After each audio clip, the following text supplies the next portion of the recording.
Hi, everybody. This is Nikki from Motherhood Unfiltered. It's going to be okay. Um, I thought, hold on here. I just want to make sure that my I've redone my setup, and this might be better. Oh, I don't want you to see back there. Maybe I should start over. I'm not. Okay, so I just wanted to get on here. My intention was to do a live every Friday. However, all my other stuff that I want to do is kind of getting in the way of me doing that. So when I get a chance, I'll do a live on a Friday that's free. So I will put that out on the website or my Facebook page. But I just want to talk about first of all how grateful I am, um, because I have been in May. It will be 2 years. I have been doing my podcast, and it has been a challenge. I've had to learn so many new things. Um, and I don't think it's just about podcasting. I think about putting out videos, editing them, editing the audio, and all that stuff is it's time consuming. So if I put something out and it seems a little wonky, it's either one, I didn't have time to edit it, but the information's great, or two, oh my God, I'm gonna have to do something different with this setup. This arm isn't long enough to reach over where I am in my new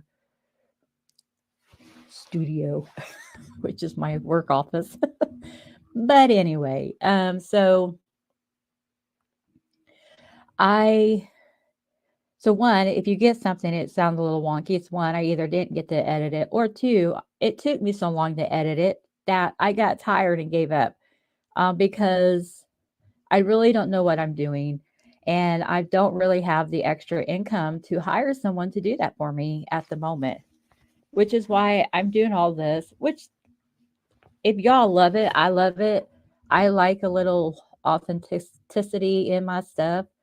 And so just bear with me.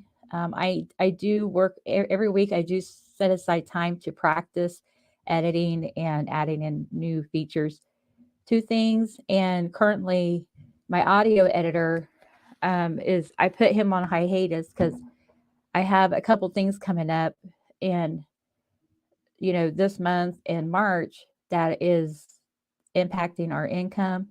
And so I wanted to, so I had to cut my budget somewhere. And unfortunately, the audio editor, the audio editor got it. Sorry, Greg. But when I, you know, get back, um, my budget back to its normal status, then I will definitely get him back because he does a wonderful job. So in the meantime, you're going to get me in the original self, if that's what you want to call it.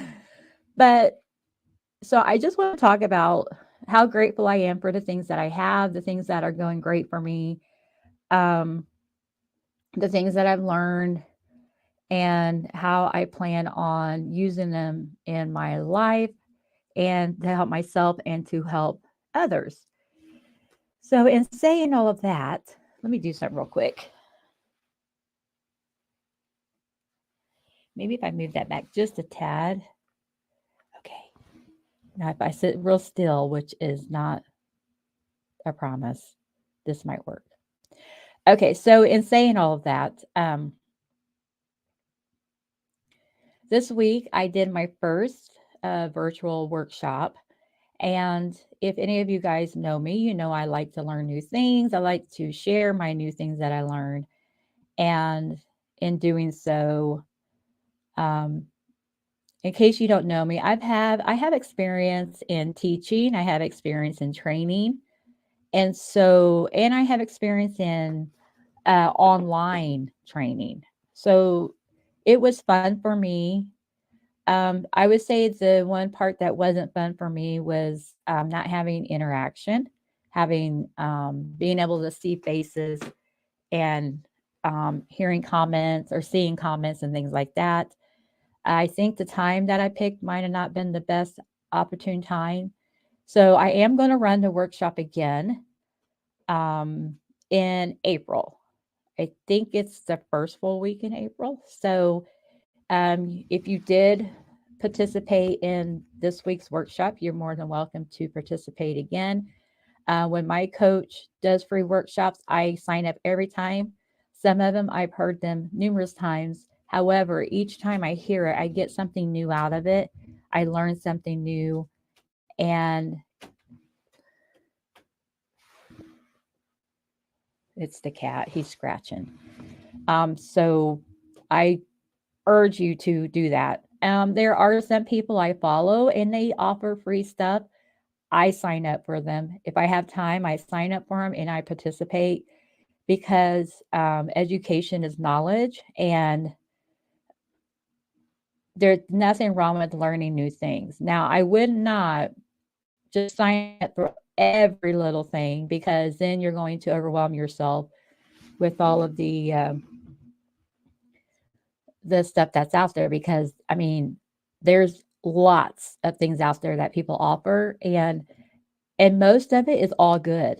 But if it's not going to impact you personally and you're just doing it to take up time because you have free time, then I would be more particular about what you're um, signing up for.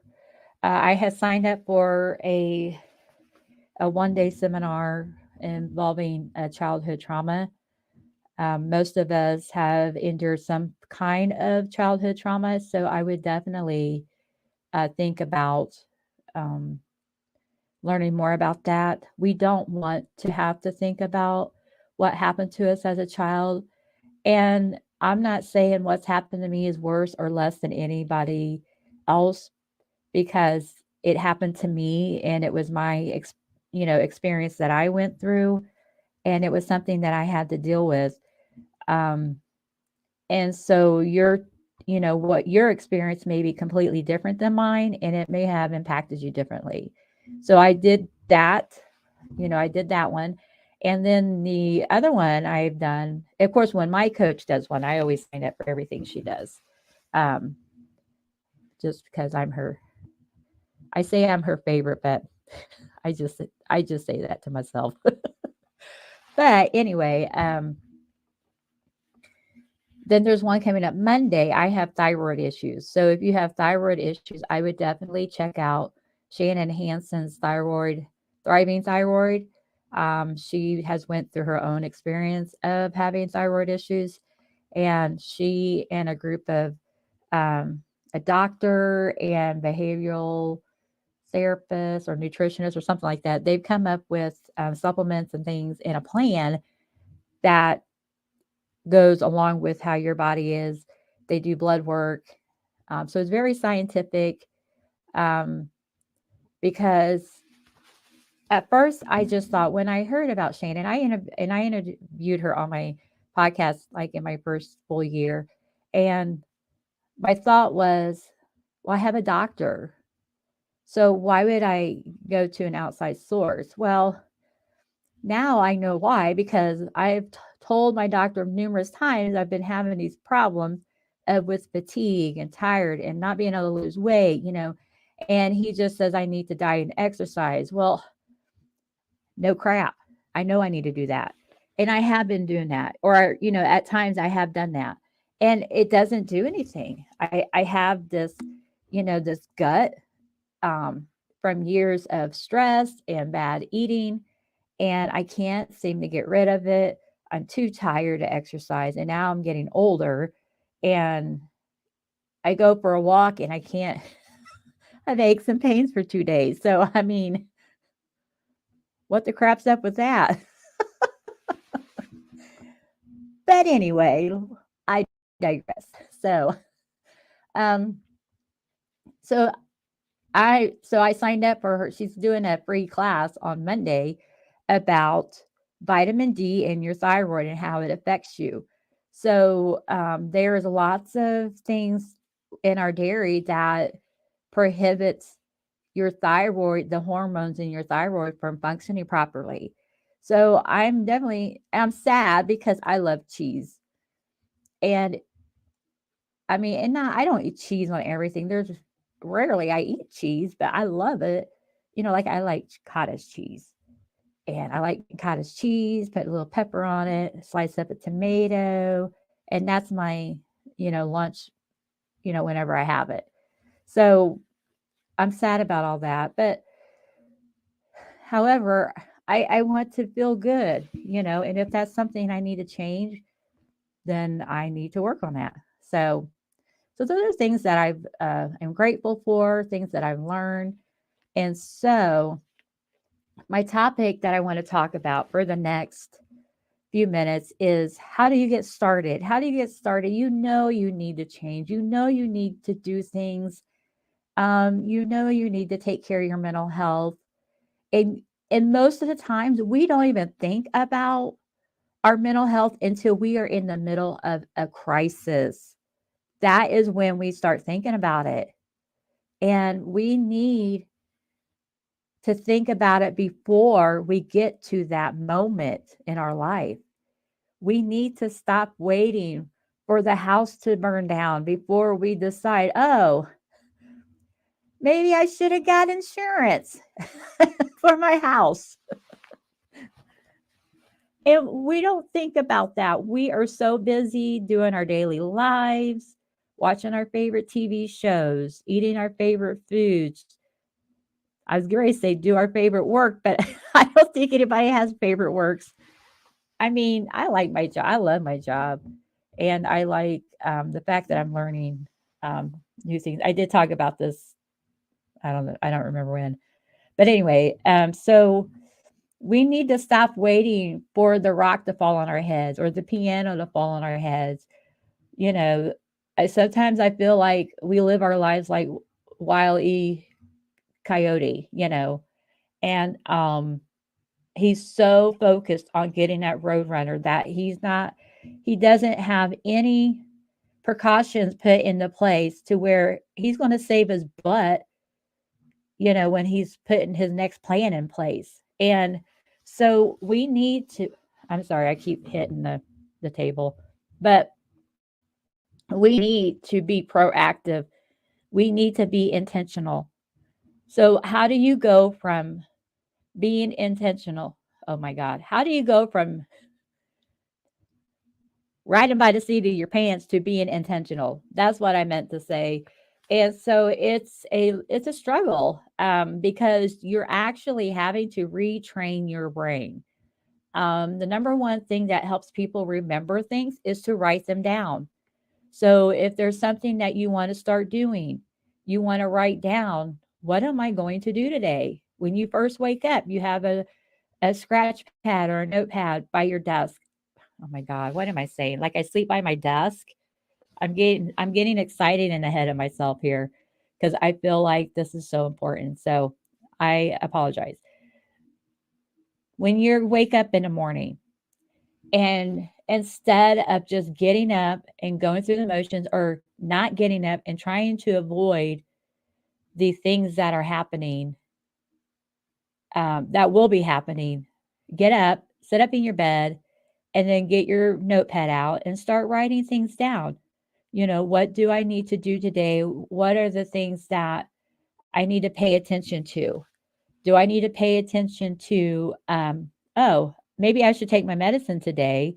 For those of you that struggle with depression and anxiety, I'm pretty sure the majority of you have um, take medication. So you need to do a routine with that. You need to set up medication time, put something on your phone to remind you. If you take thyroid medication like I do, you can't take it with vitamins or minerals. You take it on a full stomach, and there's criteria. So that takes some intentional planning. And so I urge you to set in motion tactics that is going to help you be intentional. So get your notebook, put it by your nightstand, and start writing things out. And don't ignore it. It's there. If there's dust on it, you meant to start doing it and you should do it. So, write your things down that you need to work on that day. Set up a time when you're going to take your medicine if that's something you need to do. If you want to start exercising, don't say, I'm going to start exercising every day. If you're someone like me, that crap ain't happening. So, what can Nikki manage? Okay. Well, Nikki doesn't like to exercise because Nikki doesn't like to sweat. And in my moment in my life, I'm going through menopause. And so I have night sweats. It's the worst feeling in the world. I I can't even tell you how many times I've changed my sheets since this began. So there's a long story with that. I'm sure some of you ladies have been through it. And I hope you feel sorry for me, but you don't have to because I do it enough for myself. But anyway, so Nikki doesn't want to exercise. However, Nikki does like walking her dog. So I will do that instead. Um, I don't like doing dishes. My mom traumatized me as a child when she made me do dishes all the time. I do laugh about that one because I would get so mad at her. There were 7 of us in the house, and there's a lot of freaking dishes to wash. And she always made me do it. And one time she said, "Well, because you do it so good." I'm like, crap. My overachieving is making me get more work. So anyway, so that was another thing. Let me just make sure this audio is recording because, yep, it's recording. Okay, so there's that, and so and I'm mentioning these things specifically because those are things that I had to work on. Um, but when you work with me, we will find out what are things you need to work on. They could be the same as mine. Or you might have a situation that is specific to you that you need to take care of. You may have children that you need to attend to. One of the things that when I talk to other mothers is they're not getting time for themselves. So they will get up earlier than their kids, so that they could have some peace and quiet and have some meditation time or um, can get their exercise in if that's what they do, or get their prayer time in if that's what they do. Um, and just plan their day out. Like, they know if they have kids, then they know that they've got to get their, clothes ready, their lunches ready, their backpacks ready, take them to school, and they may have a job that they got to go to themselves. So they will spend that time for themselves before everybody in the household gets up. And ladies, we moms, and even single dads that take care of kids, you got to do that for yourself. Flying by the seat of your pants is not serving anybody. You end up being late, you forget things, and then you have to backtrack, go back to the house to get something that the kid needed. Um, there were so many times I was late, and I take my kids to school, and I would be rushing at the last minute and pulling up in the line, and the line at the school where you drop your kids off it was so traumatizing for me. Oliver was getting out. He was in second grade. He was getting out of the bus and he didn't get the door shut all the way. And this car behind me, so there was cars behind me, and so because he had to come back, it held everybody else. Well, this lady got out of line and pulled up beside me and started screaming and cursing at me. And I've never seen her before. I didn't know who she was, but she was mad that my kid held up the line. And I cried all the way to work over that. I was like, I think if it would have been something today, I would have got out of my car and tackled her and punched her in the face. Well, I would have wanted to, but I know that would not have happened. But anyway, you get my drift. There's things that happen because you're running behind. You're not being intentional. You are not being proactive. You're being reactive. We have got to stop reacting. Because when we're reacting, then things that are happening are not, we're not thinking our decisions through. I don't know how many times I've been in a reactive mode and I have said the wrong thing, I have done the wrong things, and I have just made a big poo poo pile out of the whole mess, when it could have been a lot better. So, being proactive, being intentional, that is how we need to live our life. And just take a moment, live in the moment. So, if I'm getting ready for bed, I think, what do I need to do tomorrow? Do I need to make sure I take my shower now because I have an interview I need to be online for? I know it's just a visual interview, but I still want to be dressed for success, or I have a work meeting that requires me to be on video. Is my hair going to be ready? Am I going to have enough time to put my makeup on so I don't look like the Casper the Friendly Ghost sometimes? So anyway, those are things that we need to pay attention to and be proactive instead of reactive. Proactive is you thought your choices through and you put measures in place to plan. Reactive is you're flying by the seat of your pants, people. One of these days, those pants are going to come off and the whole world is going to see you as you really are, a naked jaybird. I'm kidding. So, being intentional. So, what are some other things that we can do to be intentional?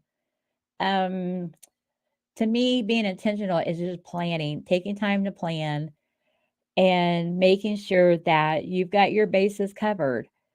That also means budgeting. A lot of people do not budget today. They do not know what's coming in and out of their account.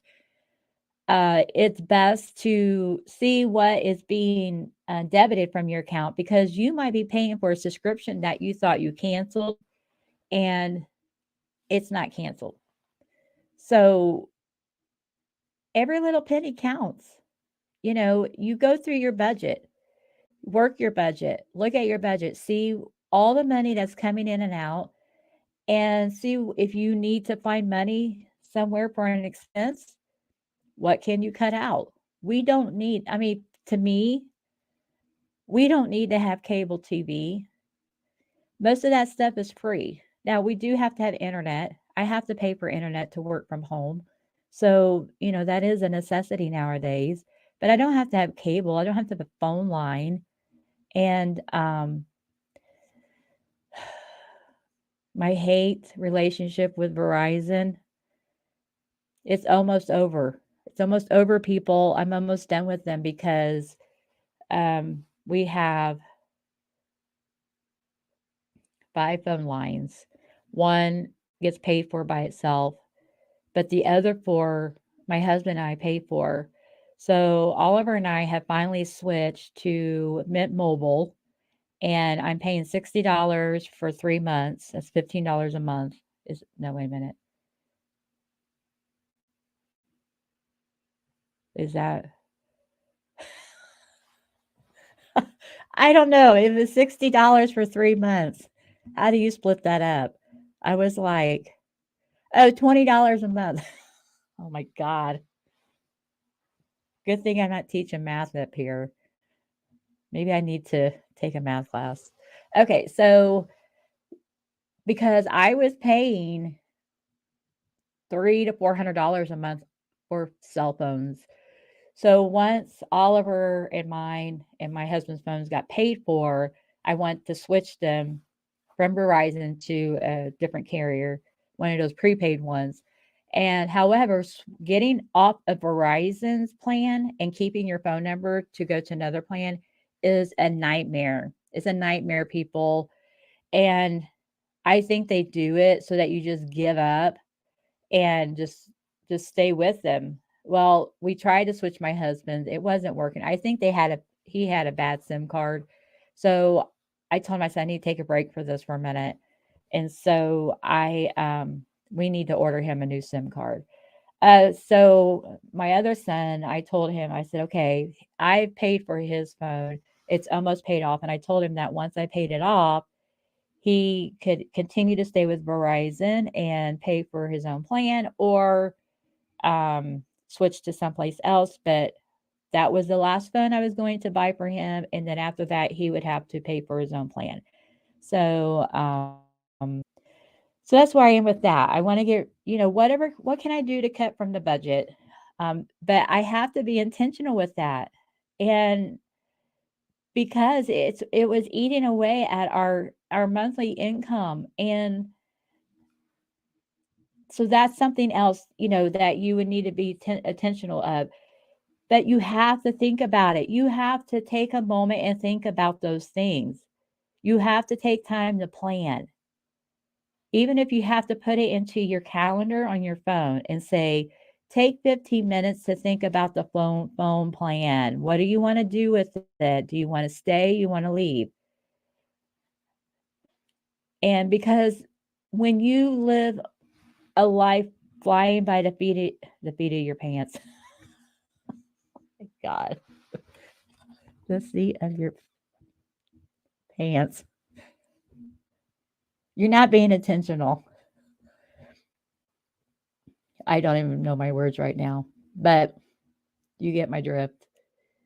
So, what are some other things being intentional? Now, let me tell you, when I first started doing this, I was horrible at it. I had to keep at it. But anytime that something, when I would forget something or something escaped me and I wasn't um,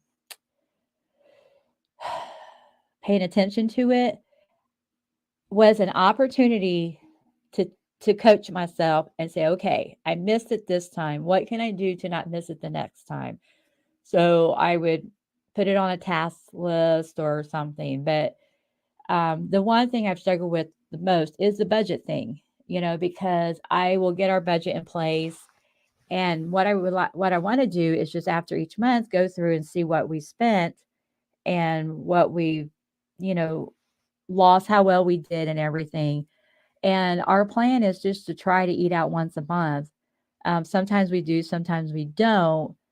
But so last month for January, we did eat out once. Um,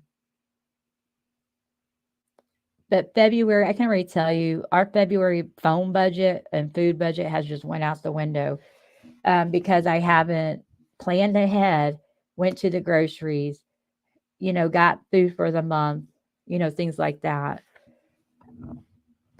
So, what else can you do to be intentional? Just think about that. If you do know how you would be intentional, please make a comment on the video once it goes out because I know there's more ways that we can do this. Maybe you can get an accountability buddy, someone who is a planner, someone who is, on top of it. Um, I know not everybody is, I mean, they're not perfect, but, they might have things out there that would help us with our things that we struggle with. So, so the things that I do to be intentional is just to make sure I have quiet time to think about what I need to do. I write it down. There was a study that came out, I think it's been 4 or 5 years now. I don't know. I never saw the study of myself. I heard it from a professor on a lecture that I was listening to on YouTube. And he said that they're realizing that, students started taking their laptops or their iPads and stuff to their classes and writing in the notes and stuff. But they realized that they were not retaining the information. They retained the information if they wrote it down. because there's a difference link from your brain to your hand when you're listening and writing it down as a teacher is talking. It's not the same when you're typing. That uses a different part of your brain, and you can zone out and you don't have to think about what is being said. But you do have to think about what's being said when you're using your hand to write. So, the best thing to do is I need to find that study and see, just make sure that he wasn't making it up to make his tell his students no laptops in the classroom. So, I don't know, but he's a good lecturer. I like listening to him. His name is Ted Sherman, and he teaches in Tennessee, or he did. He might be retired now. I don't know, but he teaches in Tennessee, and he taught on medieval literature, which I love. He taught on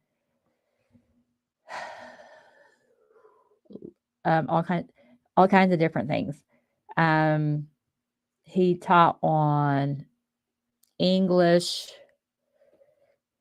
like the first steps, the first teachings of the English language and how it was medieval, just different things like that. Religion.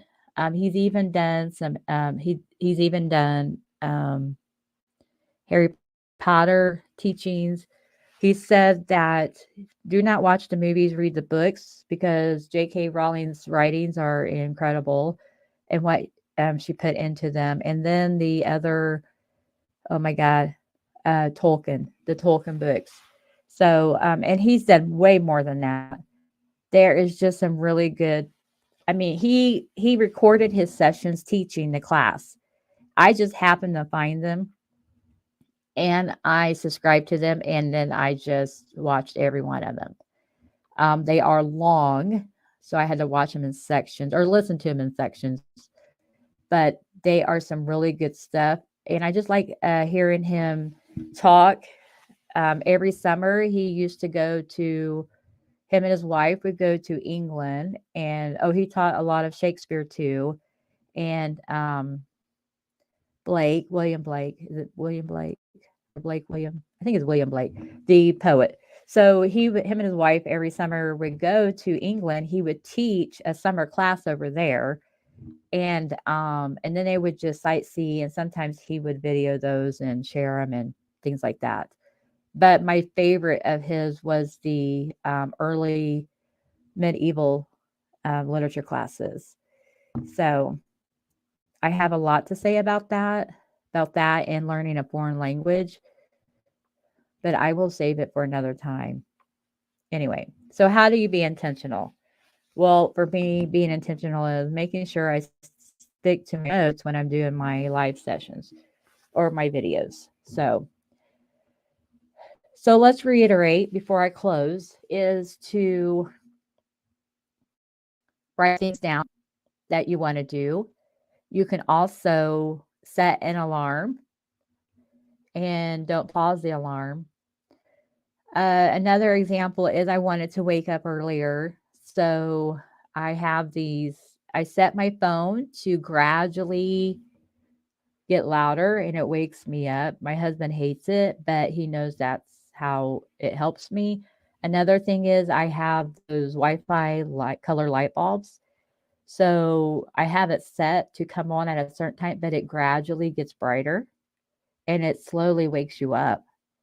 And I find that's the best way for me because I used to get woken up by blankets being yanked off of me and someone yelling at me, and I wouldn't even hear them. I wouldn't even hear them, and I can't.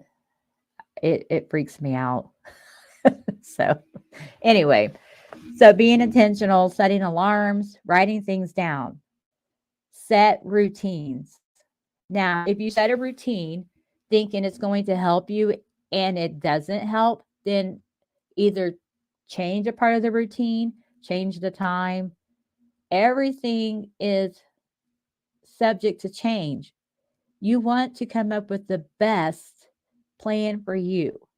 So instead of being, remember, instead of being reactive, let's be proactive. Let's be intentional. And I hope that you have a good rest of your day. And don't forget, it's going to be okay. It may not feel like it. It may feel like it's going on forever. It may feel like it's going on for months, but it's going to be okay. Um, because I was in the same place. I felt like I wasn't ever going to come out of it, no matter how much I tried. And then it just dawned on me that one day my life was better. It was slowly getting better. I was slowly feeling like I was more in control of myself. And I tried so many things. Some worked, some didn't. Some things I still do today, but I promise it's going to be okay.